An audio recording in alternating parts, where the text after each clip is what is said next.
California now. A live picture from SoFi Stadium, the site of Sunday's big game between the Rams and the Bengals. Looks like the heat's going to stick around right on through the weekend and may actually play a factor in that game with the translucent roof and open sides on that stadium. Bridget was just mentioning how those Santa Ana winds create that dangerous fire weather situation. It's also what's generating the heat across Southern California.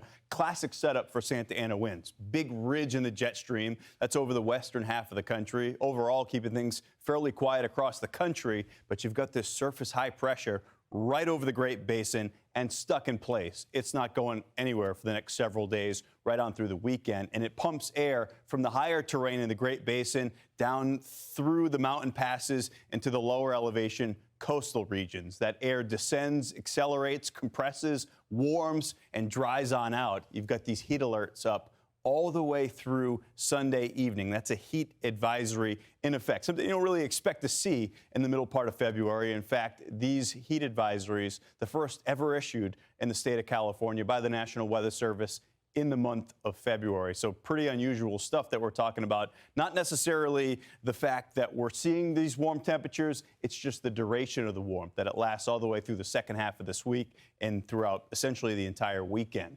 Temperatures right now, 81 in LA, 81 in Inglewood. It's 88 degrees right now in Norwalk and 84 degrees in Pasadena. Keep in mind, it's just 107 right now, Pacific time.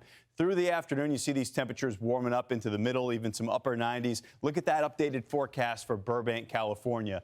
90 degrees, the forecast. Record for today, 87. That was set back in 2016. Likely breaking a record in Redding, California, 83 the forecast. 80 the old record. Will be awfully close in Fresno and Medford. This is for tomorrow. LA, 86. The record's 88, so a little bit of a stronger record tomorrow. San Diego, you'll be close, but likely breaking some records in places like Sacramento and Fresno. There's your next 5 days in Redding, California. Look at the average for this time of the year. It's just 60. 85 degrees. That's your forecast on Friday. Very close to 80 right on through the weekend. We do see a significant cool down early next week, but even with that cool down, temperatures still trending about 5 to 10 degrees above average. I'm Amy Freeze. Welcome to Fox Weather's YouTube page. We have more great videos on the way, so make sure to subscribe to stay updated on all things weather.